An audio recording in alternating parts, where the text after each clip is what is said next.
a la edición estelar de Costa Rica Noticias de este miércoles. Seize Chacón Cordero les saluda. De inmediato los invito a ver nuestros titulares.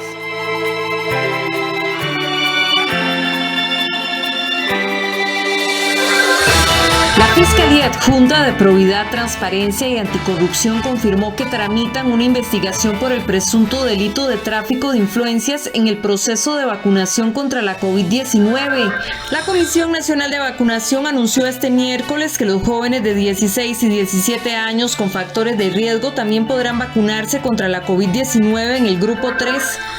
La Unión Médica Nacional pidió al MEP que el curso lectivo vuelva a la virtualidad hasta el 30 de junio y que se vacune a los docentes. La defensora de los habitantes acudió al Tribunal Contencioso Administrativo para que ARECEP modifique la metodología con la que se establecen los precios de los combustibles. El presidente de Israel denunció los disturbios registrados en la ciudad de Lod, donde gran parte de la población es árabe.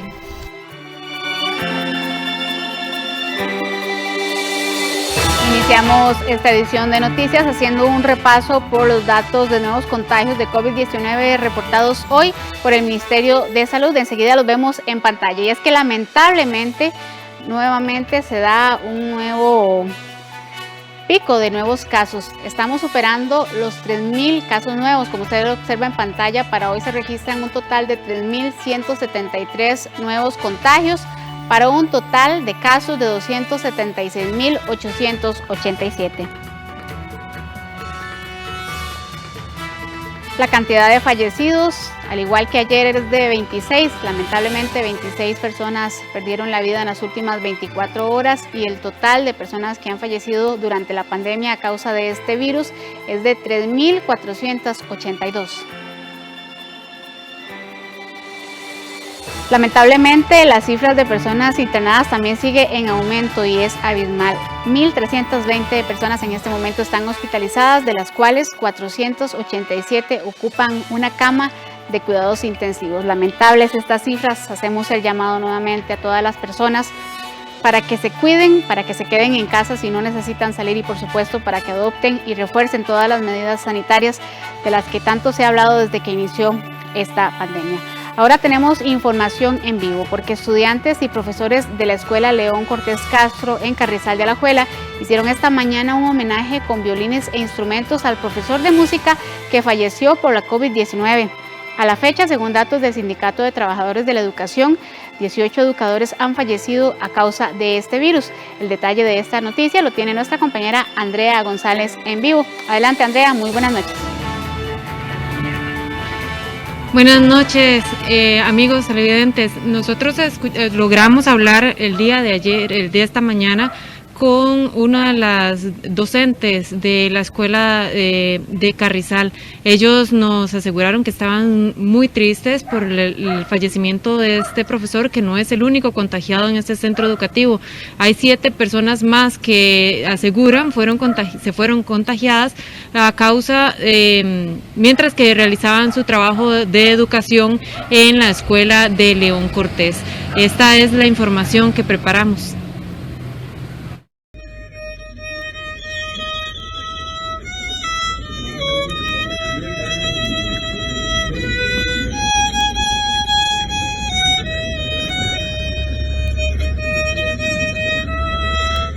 Vestidos de negro y guardando la distancia, estudiantes, profesores y personal administrativo de la Escuela León Cortés Castro, ubicada en Carrizal de Alajuela, hicieron un sentido homenaje para despedirse de Luis Campos, el profesor de música de la institución, quien falleció consecuencia de la COVID-19. Campos, quien tenía más de 15 años de trabajar en la escuela, fue uno de los 7 profesores contagiados por esta enfermedad en este centro educativo.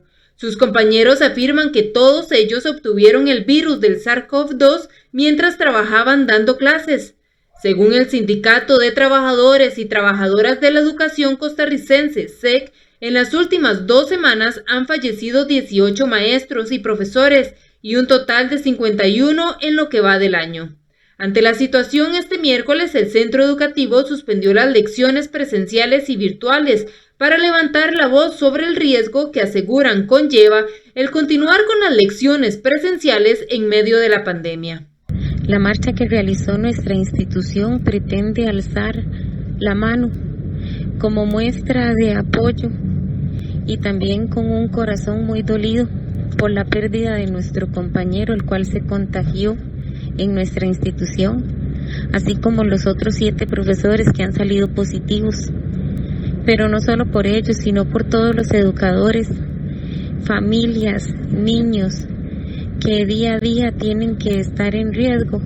La docente afirma que la problemática del contagio se da porque los padres de familia con restricción o positivos de COVID están enviando a sus hijos a la escuela y asegura son estos menores asintomáticos quienes propagan el virus, aunque se empleen los protocolos indicados por el Ministerio de Salud en el centro educativo.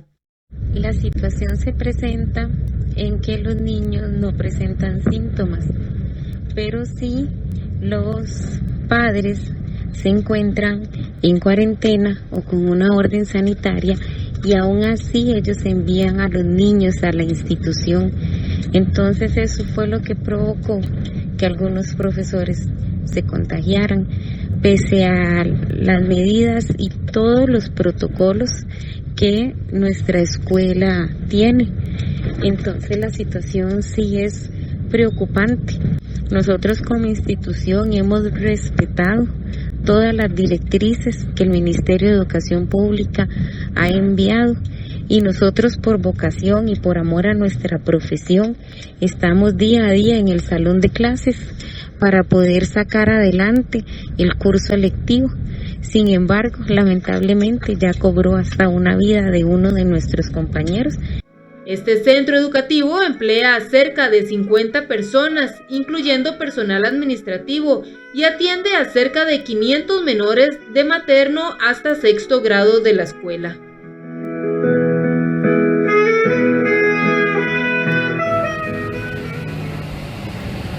Como vimos en la nota, la preocupación de los profesores es que los estudiantes puedan llegar contagiados asintomáticos a los centros educativos, y esta no es la primera vez que los educadores hacen ese llamado o esa preocupación. La semana anterior también vimos casos en los que colegios y centros educativos reportan un gran número de contagios internos, pero no así reportados ante el Ministerio de Educación Pública, ya que las listas, al menos en este caso, en esta escuela, ni siquiera aparecen en la lista oficial que tiene activo casos de COVID. Esto es porque los casos no se dan, o al menos no se reportan como iniciados en el centro educativo, sino son contagios externos. Esta es la información que tenemos. Ustedes siguen con más en el estudio principal. Gracias, Andrea, por esta información, y también enviarle un saludo caluroso a la familia de este educador y también todas las personas que han perdido algún familiar a causa de la COVID-19. Continuamos con más información. La Fiscalía de Probidad, Transparencia y Anticorrupción confirmó este miércoles que hay una investigación por el presunto delito de tráfico de influencias relacionado con el proceso de vacunación contra la COVID-19. La Fiscalía confirmó que realizan una investigación para determinar si se cometió el presunto delito de tráfico de influencias en relación con la vacunación por COVID-19. En respuesta a su consulta, la Fiscalía Adjunta de Probidad, Transparencia y Anticorrupción confirmó que existe una investigación por el presunto delito de tráfico de influencias. Por política específica del FAFTA, no se revelará detalles de las personas investigadas, pues estas no han sido comunicadas, por lo que tampoco se les ha tomado la declaración indagatoria. Eso fue lo que indicó la Fiscalía. Esto de manera sencilla es que la persona ordena un acto de contenido antijurídico, de contenido ilegal, en beneficio propio o de un tercero. En tratándose del tema de las vacunas, probablemente lo que la Fiscalía está investigando es que hayan existido jerarcas de hospitales, de clínicas, de EVAINS o de departamentos de estos centros hospitalarios que le hayan ordenado a las personas responsables de colocar las vacunas contra el COVID, colocarlas a personas que no están dentro de la lista de prioridades. El delito de tráfico de influencias se sanciona con penas que van de los 3 a los 8 años de cárcel. Porque la investigación lo que debe determinar es, en primer lugar, la existencia de una relación jerárquica entre la persona que dio la orden y la persona que colocaba las vacunas. Segundo, que la persona que recibió la vacuna no estuviera dentro de los parámetros definidos previamente como prioridad o lista 1. Y tercero, que efectivamente se haya colocado la vacuna. Reuniendo estos tres elementos de prueba, la Fiscalía tendrá elementos suficientes entonces para indagar, es decir, para llamar a las personas y decirles que están siendo objeto de una investigación penal por los hechos de tráfico de influencias, que tiene que especificarse en qué consistió ese tráfico y cuáles son las pruebas que existen en su contra. Por el momento se desconoce quiénes serían las personas investigadas. Al finalizar esta tarde, la institución respondió lo siguiente: la Caja Costarricense del Seguro Social es respetuosa del ámbito de competencia del Ministerio Público y estará en disposición de colaborar con lo que se requiera para el buen desarrollo de la investigación que esté realizando la Fiscalía. Los jóvenes de 16 y 17 años de edad que tengan factores de riesgo podrán vacunarse contra la COVID-19 con la vacuna de Pfizer. Así lo comunicó este miércoles la Comisión Nacional de Vacunación del Ministerio de Salud. La Comisión Nacional de Vacunación y Epidemiología comunicó a la Caja Costarricense del Seguro Social la ampliación etaria para el Grupo 3, el cual ahora está compuesto por personas de 16 a 58 años no cumplidos y que tengan al menos un factor de riesgo para enfermar gravemente de COVID-19. La Comisión Nacional de Vacunación y Epidemiología comunicó a la Caja Costarricense del Seguro Social la ampliación etaria en el Grupo 3, pasando a vacunarse personas ahora a partir de los 16 años y hasta los menores de 58 años de edad, que tengan al menos un factor de riesgo. La vacunación va a ser en población de mayor a menor. En este momento se está iniciando la población entre 57 y 50 años de edad. Y finalmente es importante mencionar que la población entre 16 y 18 años de edad serán vacunados con la vacuna de Pfizer. La inmunización de este grupo por el momento se realiza en 34 áreas de salud que registran coberturas de primeras dosis de 80% o más en el Grupo 2, por lo que recibieron aval para iniciar con el Grupo 3. Esta semana se unieron a este grupo las áreas de salud Carmen, Montes de Oca, Fortuna, Colorado, Avangares, La Cruz, Cañas, Bagaces, Nandayure, Buenos Aires y San Isidro de Heredia.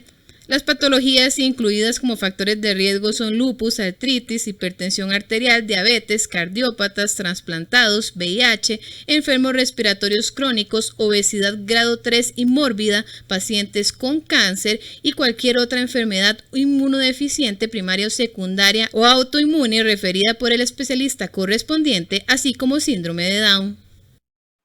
A las 7 de la noche con 13 minutos vamos a nuestra primera pausa comercial, pero al volver le contamos que la Unión Médica Nacional pidió al Ministerio de Educación Pública que el curso lectivo vuelva a la virtualidad hasta el 30 de junio y que se vacune a los docentes. Esta información la tendremos en vivo con nuestra compañera Andrea González. Ya casi volvemos.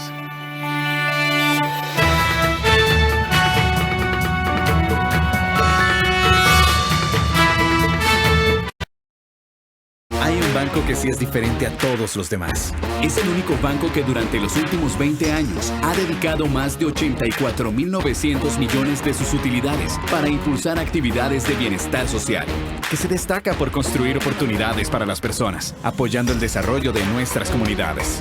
Un banco con productos y servicios accesibles que genera el crecimiento de las MIPYMES, creando oportunidades de trabajo.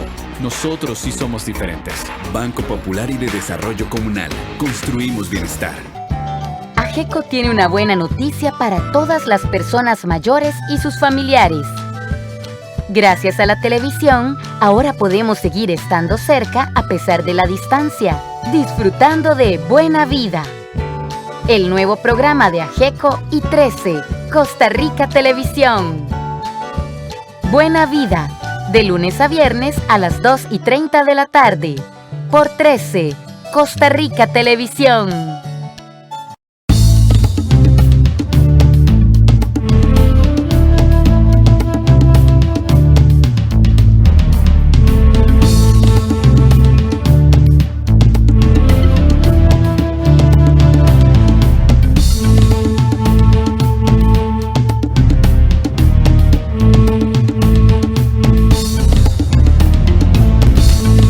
Sábado 15 15 de mayo, Cibú y el zorro plateado. Todos los sábados a las 10:55 de la mañana. En 13, Costa Rica Televisión. Monteverde se ha convertido en mi comunidad y entre todos nos cuidamos. Al entrar a mi negocio hay que usar mascarilla, lavarse las manos y mantener la distancia.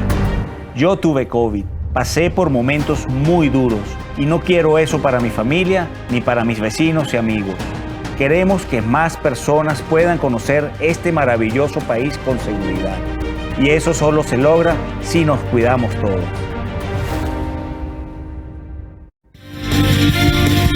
Banco Popular presenta El Tipo de Cambio.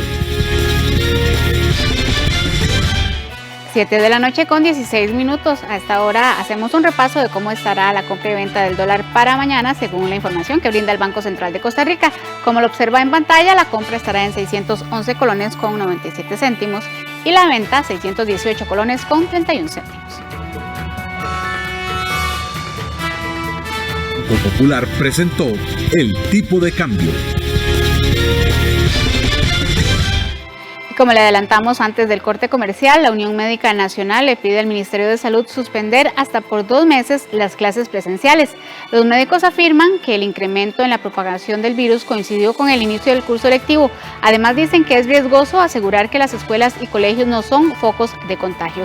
El detalle lo tiene la periodista Andrea González. Andrea, buenas noches nuevamente. Adelante con la información.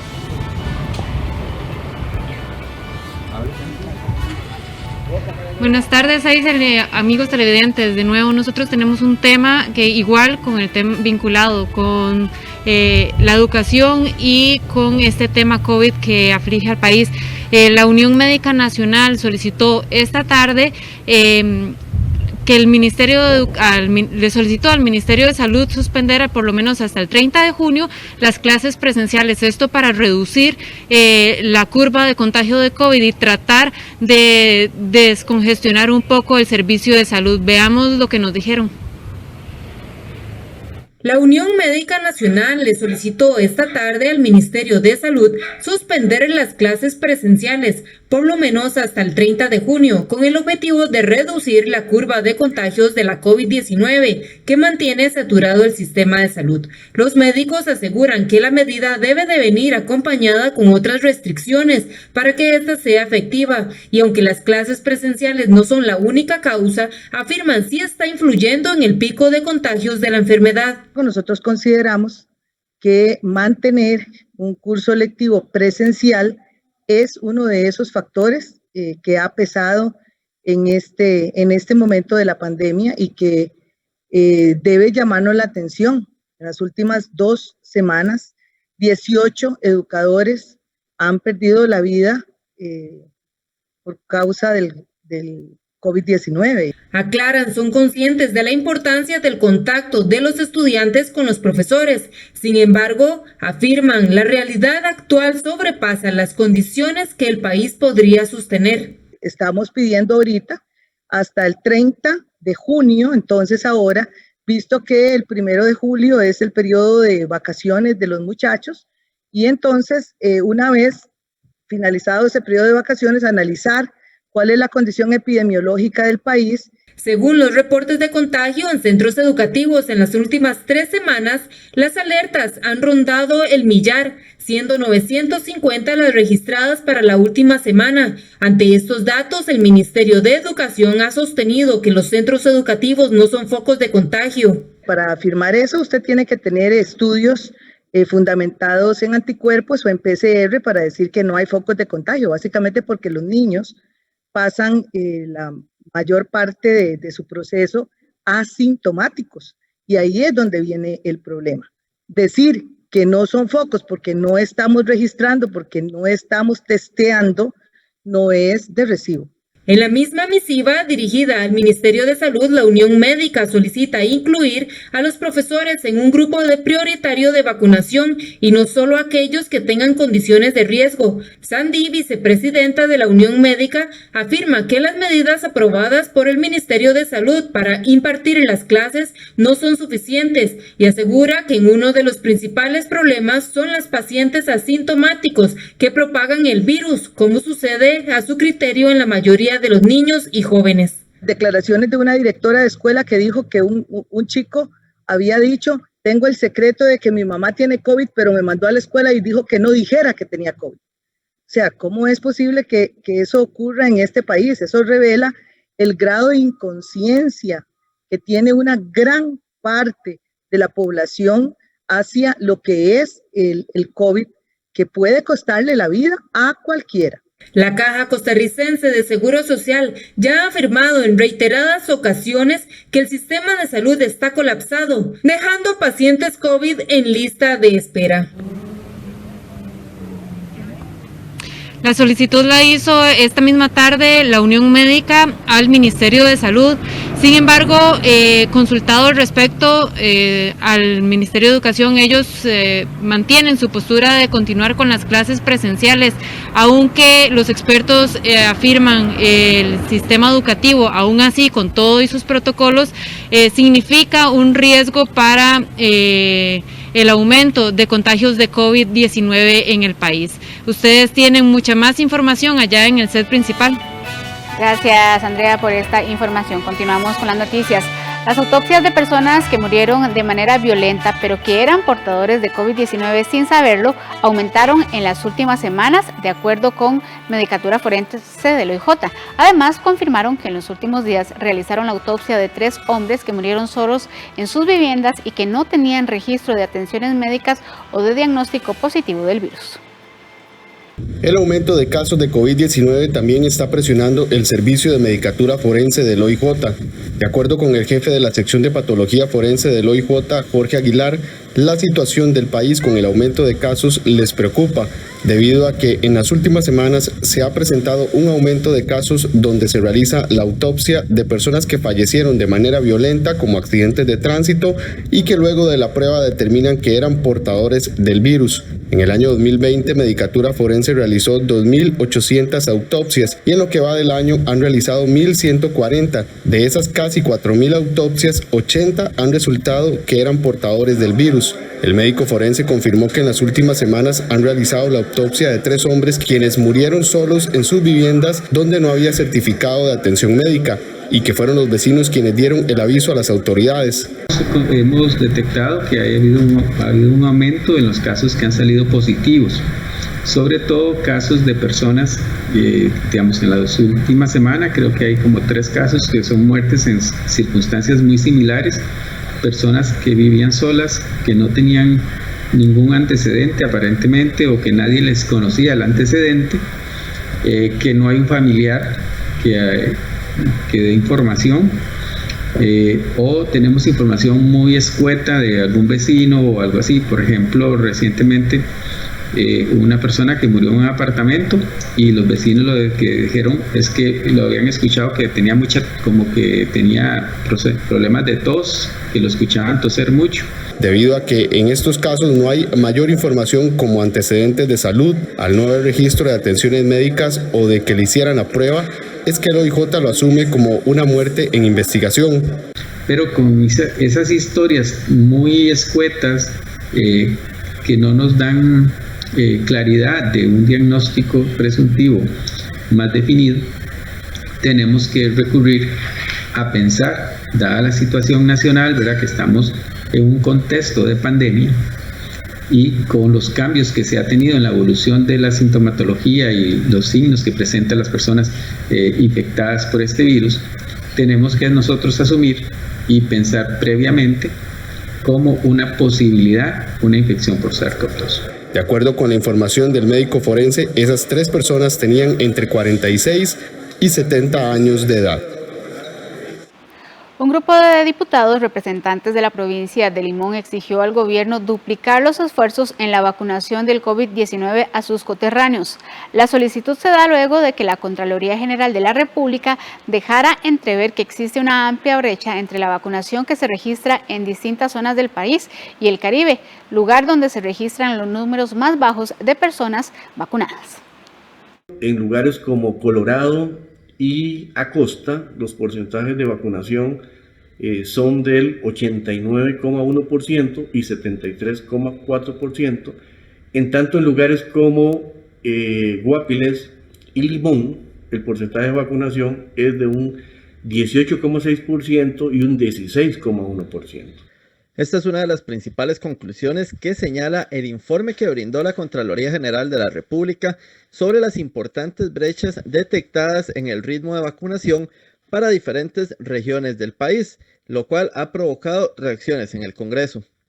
Y es que algunos de los diputados de la provincia de Limón, con los que habló Costa Rica Noticias, señalaron que el gobierno debe redoblar esfuerzos para acortar esta gigantesca brecha que existe con la vacunación en las diversas regiones del país.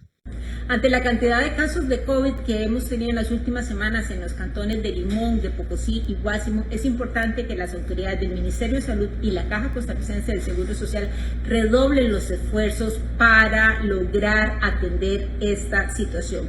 Es importante que las autoridades hagan todas las acciones que sean necesarias para lograr que las personas asistan a ponerse su vacuna. No es posible que las autoridades se queden de brazos cruzados y que digan sencillamente que las personas no están yendo a vacunarse. Se requiere de una campaña feroz, de una campaña fuerte y firme del gobierno y del comité de vacunación para conseguir más vacunas y para que la gente se vacune. Hay que hacer una campaña en comunidades como Limón, como Guásimo y Pocosí, que tienen bajas coberturas de vacunación. El ente Contralor también indicó que hay debilidades en el uso de los datos relacionados con el tema de la vacunación. Además, la Contraloría encontró debilidades en el uso de los datos relacionados con este tema de la vacunación, en tanto se determinó que la información está dispersa y en estructuras y formatos diferentes.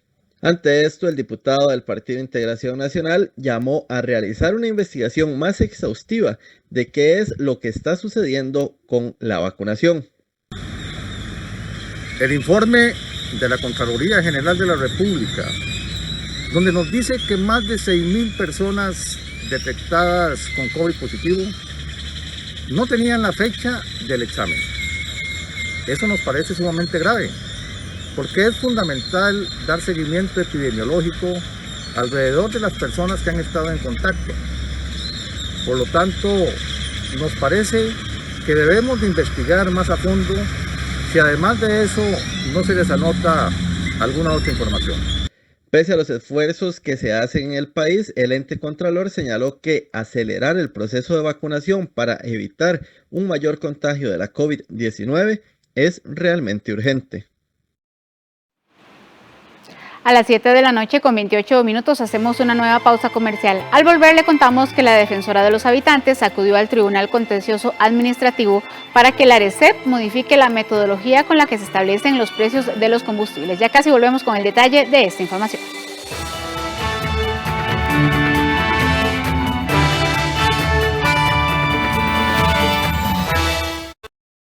Yo apoyo a mi nieto Felipe cuando hace tareas de la escuela. Juntos hacemos un horario antes e incluimos tiempo para descansar y jugar. Nos gusta conversar y llegar a acuerdos. Eduquemos sin castigo físico ni trato humillante. Formemos con amor y respeto. PANI y Gobierno de la República. En conmemoración del Día del Agricultor Costarricense, UNED presenta La Era de Sembrar.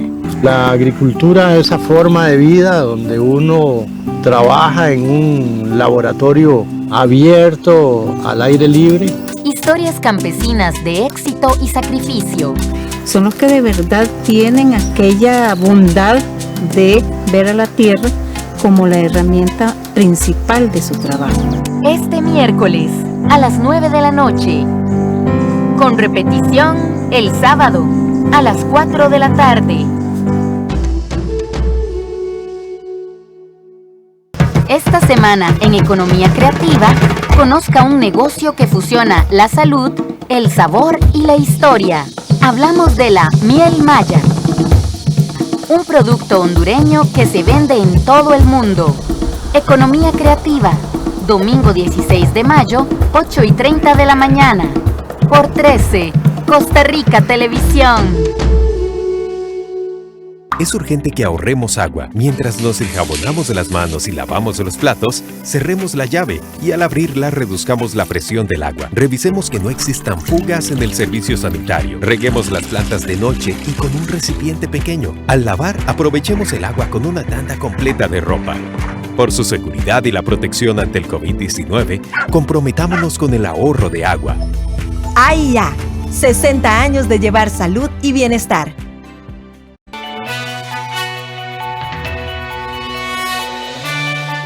Gracias por continuar con nosotros. Como le decíamos antes de ir a la pausa, la Defensoría de los Habitantes acudió a los tribunales para que la Autoridad Reguladora de los Servicios Públicos, ARECEP, modifique la metodología para aplicar y ajustar el precio de los combustibles. La Defensoría de los Habitantes presentó un amparo de legalidad ante el Tribunal Contencioso Administrativo para que se ordene a la Autoridad Reguladora de los Servicios Públicos modificar la propuesta de metodología tarifaria para fijar el precio de los combustibles. Según la Defensoría, la acción judicial se da en razón de que la ARECEP no ha resuelto la gestión planteada desde el 20 de noviembre del año anterior por el ente defensor. La Defensoría pretende, a través de su petitoria, ajustar el valor de fijación en los precios de los combustibles y que este no genere un impacto mayor en los bolsillos de los ciudadanos. En la oposición que presentamos el año pasado ante la ARECEP sugeríamos la implementación de cambios que permitan que los precios internos de los combustibles cumplan con el principio de servicio al costo, lo cual haría que los precios internos de los combustibles sean menores a los obtenidos hoy en día con la metodología vigente. No obstante, al día de hoy, la ARECEP no ha resuelto la gestión planteada por esta Defensoría y es por ello que estamos alegando ante el Tribunal Contencioso el interés público de obtener la eventual resolución administrativa de la propuesta de modificación del modelo tarifario para fijar el precio interno de los combustibles y que de esta forma se ordene a las autoridades dictar el acto final y definitivo del procedimiento. Según manifestó la ARECEP, el peso mayor que hay en la metodología actual para la tarifa de los combustibles es el precio internacional y el impuesto único que se debe pagar al Ministerio de Hacienda. Además, se comunicó que se está analizando una nueva propuesta de metodología para fijar los precios de las gasolinas, la cual ya fue sometida al proceso de audiencia pública y en las próximas semanas será trasladada a la Junta Directiva para su respectivo análisis. La Autoridad Reguladora de los Servicios Públicos fija el precio de los combustibles de acuerdo a una metodología que considera, entre otras cosas, el precio internacional del combustible, el impuesto único de combustibles, el margen de comercialización de Recope, el margen de comercialización de las gasolineras y el transporte de combustible. De todos estos rubros, los que más pesan son el precio internacional con un 45% y el impuesto único con un 37%. Quiere decir que solo estos dos costos representan el 82% del precio del combustible. De la misma forma, cuando aumenta el precio internacional, se traslada ese costo o ese aumento al precio local. Igualmente, cuando disminuye el precio internacional, se traslada también esas disminuciones al precio local. La Defensoría de los Habitantes afirmó que continuará dando seguimiento al tema para que se agilice el proceso de cambio. En lo que llevamos del año se han registrado 5 aumentos en el precio de los combustibles solicitados por Recope y se mantiene pendiente un ajuste pedido por las estaciones de servicio.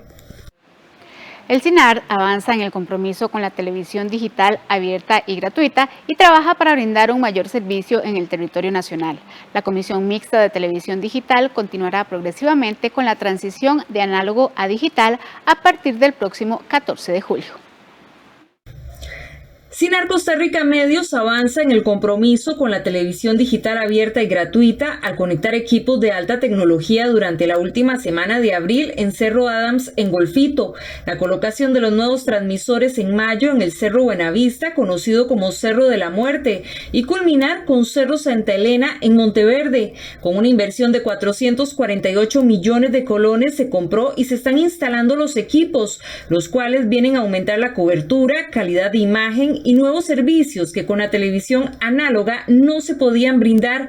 Con esta inversión se espera que un 80% de las comunidades se vean beneficiadas con una mayor cobertura, calidad de imagen y audio, alta definición, mejor sonido y más oferta de canales.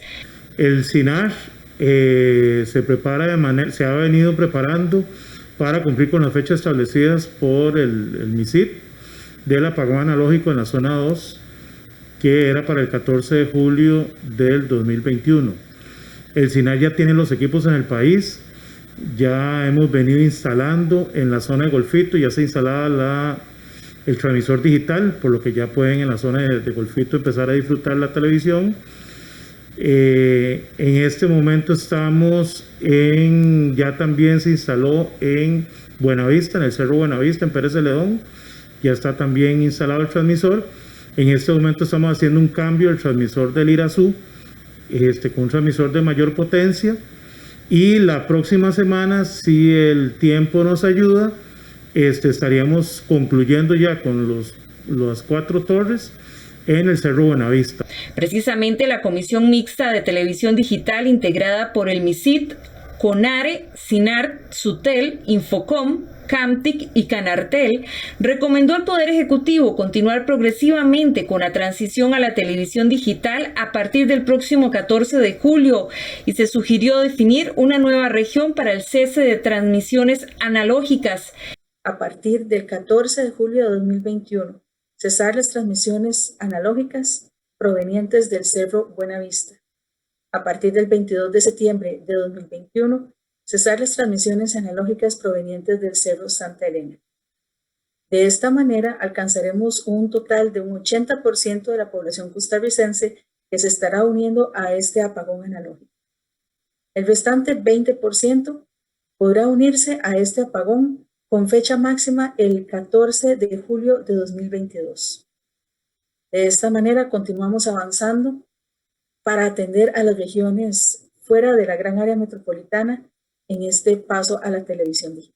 Recuerde que la televisión digital es abierta y gratuita, es decir, que no requiere ningún pago adicional por el servicio. Tampoco es necesario comprar un televisor nuevo. Si su televisor actual no es del estándar japonés brasileño, únicamente necesita un convertidor de señal. Por otra parte, el Instituto Mixto de Ayuda Social apoyará a los hogares en situación de pobreza extrema para que puedan adquirir el convertidor, priorizando a familias de la estrategia Puente al Desarrollo, las cuales serán contactadas por la institución y deberán presentar una cotización del convertidor emitida por el comercio de su elección. Cambiemos de tema. Los casos de COVID-19 siguen aumentando en nuestro país y por esta razón diversos precandidatos a la presidencia han solicitado a sus partidos políticos posponer las convenciones internas y esperar a que la tercera ola disminuya. Desde el Tribunal Supremo de Elecciones aseguran que pese a esta situación, la constitución política es clara y para ellos las fechas de elección popular no pueden cambiar pese a posibles retrasos en las convenciones internas de cada partido político. Los días pasan y los números de contagios positivos de COVID-19 no disminuyen en el país, esto según los datos que revela el Ministerio de Salud. Esta situación, la cual ha cambiado el funcionamiento de nuestra sociedad, deja entrever que la campaña electoral que está próxima no será una excepción. Y es que en los próximos 2 meses, el Partido Unidad Social Cristiana, el Partido Acción Ciudadana y el Partido Liberación Nacional pretenden elegir a su candidato o candidata para la campaña electoral. Sin embargo, el disparo de la tercera ola de la pandemia hace que algunos precandidatos pidan a sus representantes atrasar la convención para más adelante. La primera es solicitarle a la Asamblea Nacional que así como instruyó que la convención debería ser en julio, la pueda mover para el mes de agosto.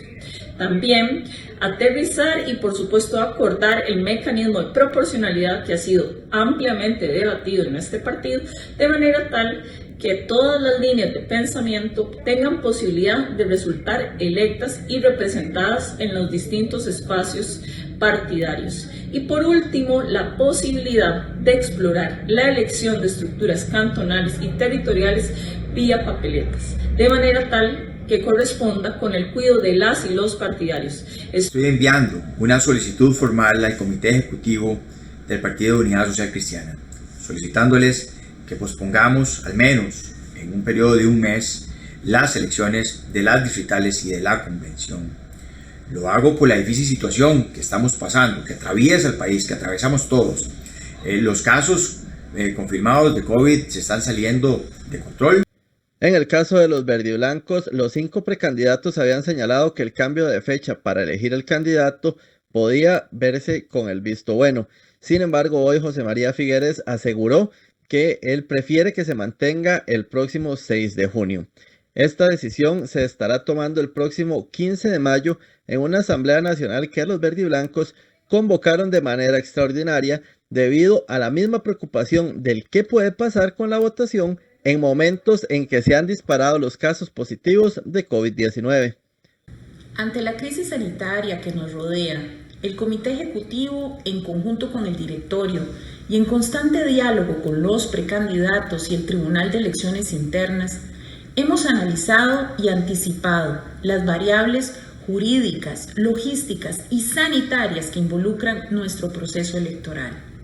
Es así que en sesión celebrada el día de ayer, el Comité Ejecutivo Nacional acuerda convocar a Asamblea Nacional el próximo sábado 15 de mayo, decisión respaldada en forma unánime por el Directorio Político Nacional.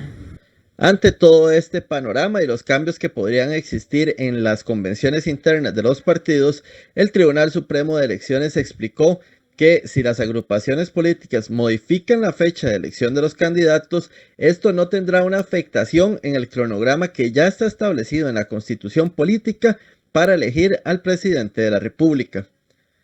La decisión que puede tomar un partido político de posponer la celebración de sus convenciones internas no modifica el cronograma electoral establecido por el Tribunal Supremo de Elecciones.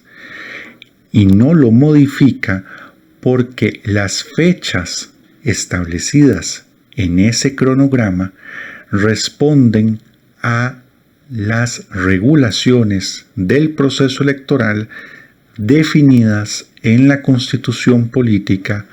El calendario electoral ya tiene definidas las fechas claves, comenzando en los primeros días de octubre, exactamente el 6, cuando se haga la convocatoria oficial a las elecciones. Los partidos políticos tienen hasta el 22 de octubre para la inscripción de candidaturas y el 8 de noviembre se dará la inscripción de las juntas receptoras de votos. El calendario electoral sigue con fecha el 16 de diciembre, cuando arranque la tregua navideña de la campaña electoral. El 2 de enero se reinicia la campaña y el 6 de febrero serán las elecciones nacionales. En caso de que ningún candidato logre el 40% de los votos, habrá una segunda ronda programada para el 3 de abril, poco más de un mes antes del traspaso de poderes. Tras un informe del Colegio de Ingenieros y Arquitectos que considera que el tren rápido de pasajeros es una necesidad en el país para el mejoramiento de la movilidad en la gran área metropolitana, el CEFIA emitió una serie de recomendaciones sobre este proyecto, como la importancia de conformar una comisión coordinadora presidida por el INCOFER, de la cual formen parte los municipios e instituciones involucradas. Para el Colegio Federado de Ingenieros y Arquitectos CEFIA, el contar con un tren rápido de pasajeros es fundamental para el mejoramiento de la movilidad en la gran área metropolitana. El colegio llevó a cabo un informe en el que reúne una serie de recomendaciones a las autoridades para ejecutar este proyecto. Por ejemplo, señala que la ampliación de servicio de trenes solo será posible si existe un sistema articulado entre los autobuses y trenes, que alimente la demanda, utilizando eficientemente los recursos y materiales disponibles. Básicamente, el Colegio Federado establece una serie de conclusiones importantes que solicitamos que el INCOFER y la Administración Central la siga. Este es un proyecto que trasciende a esta administración, será también un proyecto para la administración que va a venir dentro de un año, y en ese sentido se establecen una serie de recomendaciones de tipo técnico que nos parece vienen a enriquecer el desarrollo del proyecto. Este es un proyecto país, este es un proyecto que es absolutamente necesario para mejorar las condiciones de movilidad urbana, y por eso hacemos una serie de recomendaciones y de sugerencias para optimizar completamente el desarrollo de este proyecto. Además, el CEFIA se ofrece a ser parte del ente fiscalizador del proceso, que pueda incluir la participación de otras instituciones u organizaciones como podrían ser el Estado de la Nación y algunas de las universidades públicas principales. También mencionan la conformación de una comisión coordinadora presidida por el INCOFER, donde estén los municipios e instituciones involucradas y que se mantenga a lo largo de todo el proceso. Por otro lado, se añade que el estudio de factibilidad realizado debe entenderse como la base para el establecimiento de un proceso planificado que oriente el desarrollo del proyecto y que contemple las diferentes fases a seguir.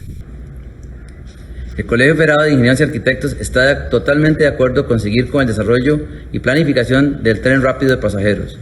Este proyecto viene a ser una reactivación económica para nuestro país. En este momento, como hemos estado con el tema de la pandemia, sería muy importante, tendría muchos empleos directos y muchos empleos indirectos. Estamos totalmente en un proyecto completo, los 84 kilómetros y sus 5 líneas. La idea es que el país avance y lo desarrolle. Sabemos que es un momento económicamente difícil, pero tenemos que hacerlo. El colegio se ha ofrecido a ser un ente fiscalizador al INCOFER de cooperarle todo lo que requiera. Aquí tenemos un gran grupo de profesionales en ingeniería y arquitectura que pueden ayudar mucho en este proceso, a revisar el diseño, a revisar el proceso de construcción. El CEFIA añade que al ser un proyecto típico de una alianza público-privada, es el Consejo Nacional de Concesiones quien debe ser un colaborador del INCOFER en los aspectos técnicos que correspondan. Por último, se menciona la necesidad de que todo el proceso se realice de manera transparente, informando a la ciudadanía, gobierno central y órganos de control del aparato estatal como la Contraloría General de la República o la Procuraduría General de la República, para dar la afluencia y confianza necesaria.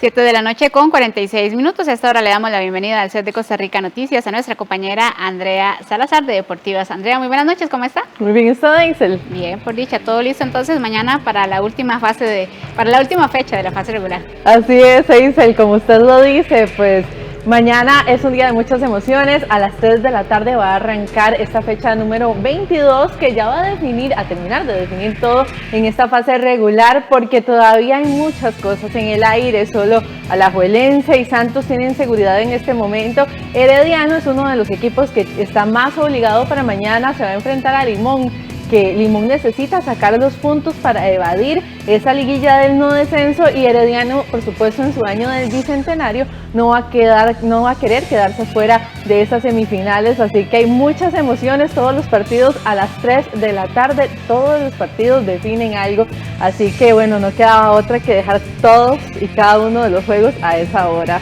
Mañana tenemos una tarde muy futbolera. Toca ver bastantes partidos entonces. Sí, todos. Muchas gracias, Eisel. Les vamos a tener a las 8:30 de la noche, por supuesto, mucha información variada en Deportivos del Sur. Gracias, Andrea, cordialmente invitados todos. Y nosotros vamos a una pausa comercial, ya casi volvemos.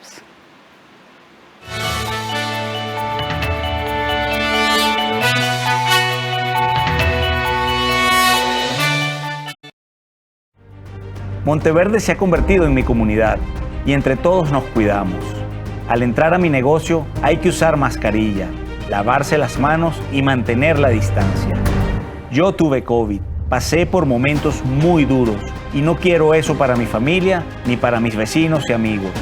Queremos que más personas puedan conocer este maravilloso país con seguridad. Y eso solo se logra si nos cuidamos todos. En nuestro espacio Arte 13, un espectáculo dedicado a uno de los bailes más populares en América Latina y una de sus grandes inspiraciones. Amores y Boleros, del grupo Curubandé. Este domingo 16 de mayo a las 2:30 de la tarde, en 13, Costa Rica Televisión. Han pasado 29 días exactamente. ¿Te da miedo que te descubra? Que no estaban así como un jueguillo de esos que están... ¡Quítalo! En Cine en Cortos, este jueves 13 de mayo a las 9 de la noche, veremos varios cortos de la serie Secuelas de la Cuarentena, que nos cuentan cómo este estado nos lleva al egoísmo. Aquí en 13, Costa Rica Televisión.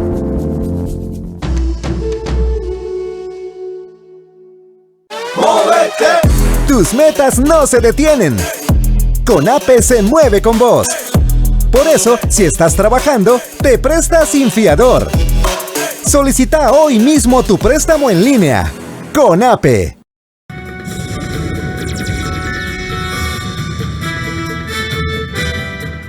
A las 7 de la noche con 49 minutos iniciamos el repaso fuera de nuestras fronteras. El presidente de Israel denunció el miércoles los graves disturbios registrados en la ciudad israelí de Lot, donde una buena parte de la población es árabe. El presidente israelí Reuven Rivlin calificó el miércoles de pogromo los graves disturbios registrados en la ciudad israelí de Lod. Las escenas de pogromo en Lod y los disturbios en todo el país por parte de una multitud árabe sedienta de sangre que hirió a personas, dañó propiedades e incluso atacó lugares sagrados para el judaísmo son imperdonables. El primer ministro Benjamín Netanyahu decretó el estado de emergencia en Lod, donde murió un ciudadano árabe israelí la noche del lunes al martes, cuando estallaron los primeros disturbios en la localidad. Colindante al aeropuerto internacional de Ben Gurión, Lod es una ciudad de 77.000 habitantes situada entre Tel Aviv y Jerusalén, de los cuales 47.000 son judíos y 23.000 palestinos con ciudadanía israelí. Estos últimos constituyen un 20% de la población del país y se dicen a menudo víctimas de discriminaciones con respecto a la mayoría judía. El aumento de la violencia en Israel y en los territorios palestinos se produce tras varios días de enfrentamientos y tensión en Jerusalén Este, un sector palestino ocupado y anexionado por el Estado hebreo. A raíz de esos choques, grupos armados palestinos lanzaron más de 1.000 cohetes hacia territorio de Israel, que respondió bombardeando intensamente la franja de Gaza. Uno de los miembros de un grupo independiente de expertos instaurados por la OMS para evaluar la respuesta a la pandemia del COVID urgió a reformar los sistemas de prevención y respuesta ante esta crisis sanitaria. Es hora de reformar los sistemas de prevención y respuesta ante las crisis sanitarias. Eso afirmó uno de los integrantes del grupo independiente de expertos instaurados por la Organización Mundial de la Salud para evaluar la respuesta a la pandemia de coronavirus.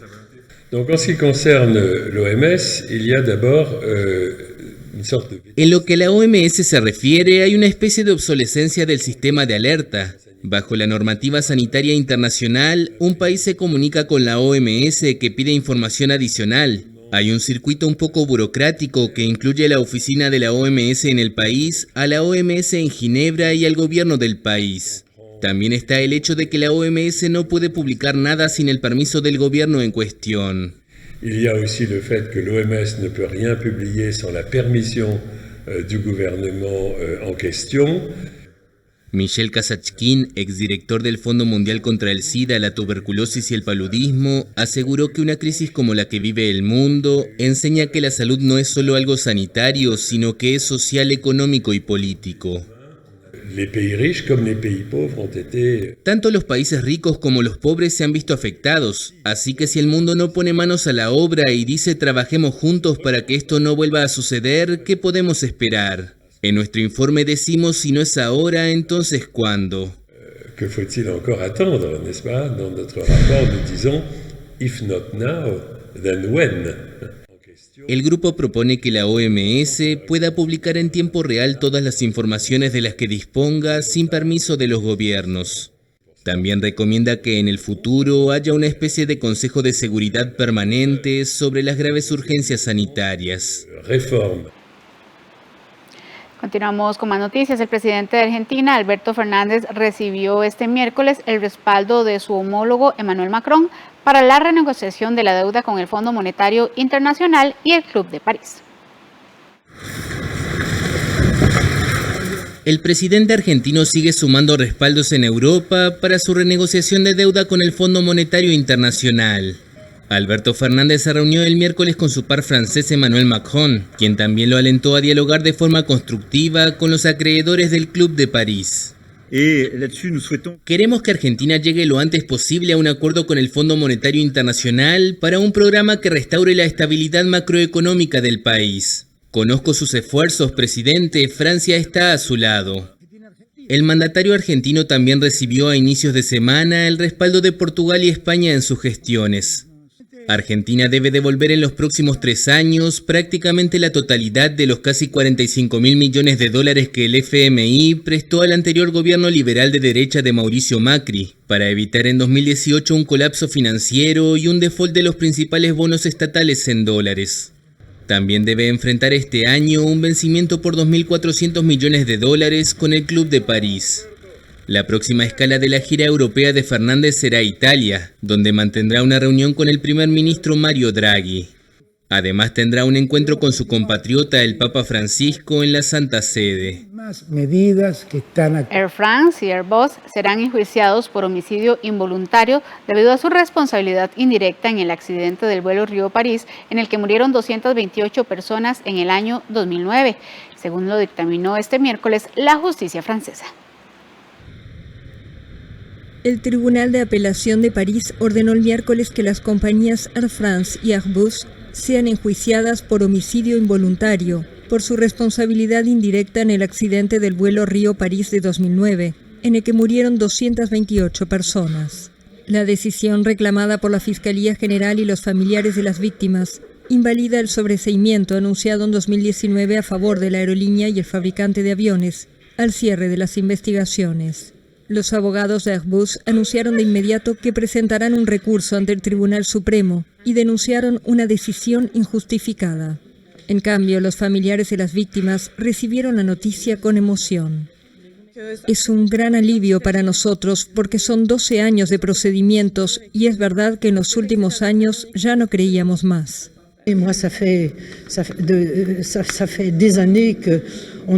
Durante años esto nos ha perturbado el sueño, al ir de decepción en decepción, con las esperanzas frustradas. Hoy no esperaba menos del juez Halpern. Al menos entendió que cuando hay tantos desacuerdos en un caso judicial, solo un proceso público puede permitir conocer la verdad.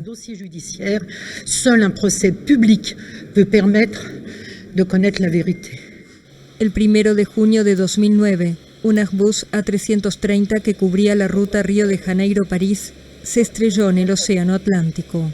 Entre pasajeros y miembros de la tripulación, el avión llevaba 228 personas de 34 nacionalidades diferentes. Todos murieron en el accidente, el peor en la historia de la aerolínea francesa. Los restos del aparato y las cajas negras fueron encontradas 2 años después, a casi 4.000 metros de profundidad. Y para cerrar las informaciones internacionales, póngale atención a esta curiosa nota, porque en una cocina improvisada entre filosas rocas volcánicas, David García extiende la masa y coloca los ingredientes para formar la pizza que pasará por un horno muy particular, un extenso río de lava ardiente que brota del furioso volcán Pacaya en el sur de Guatemala. Un horno particular para una pizza diferente. Este guatemalteco aprovecha la actividad del volcán Pacaya de Guatemala como fuente de calor para cocinar pizzas. Al principio horneaban pequeñas cavernas que encontraban las piedras, pero luego que se abriera una nueva grieta del volcán por la fuerte actividad eruptiva de la montaña desde febrero pasado, pasó a cocinar en la lava en movimiento. Para eso tiene que protegerse de pies a cabeza, para evitar quemaduras. En un río tengo que estar pendiente que la pizza no se vaya, no tenga alta temperatura. Entonces la técnica me fue difícil también aprenderla acá para no sacar la pizza quemada. Y es un riesgo el estar en la orilla también, ¿no? Es un riesgo, ¿por qué? Porque va a alta temperatura, está como a 1500, 2000 grados. Entonces tengo que estar viendo el viento a qué dirección está para que no me afecte. La pizza Pacaya se ha convertido en un imán para los turistas que escalan la montaña, cercana a la capital y uno de los 3 volcanes activos del país centroamericano. esto que tenemos atrás no se ve en otros lugares, y que haya un cocinero de pizza en las brasas del volcán es impresionante, único en el mundo por completo. La verdad que sabía muy buena y tiene un crunch así magmático. Algunos vecinos recorren regularmente los campos de rocas, elevando plegarias para apaciguar la violencia del volcán. Otros aprovechan la furia del coloso para disfrutar de una pizza volcánica. Bueno, sin duda alguna un emprendimiento muy original, habría que probarla para calificar el sabor de esta pizza volcánica. Y con esta curiosa información damos por concluidas las noticias nacionales e internacionales. Después de la pausa volveremos con el espacio Conversaciones con Ernesto Rivera y posterior a esto nuestra compañera Andrea Salazar estará con la información deportiva.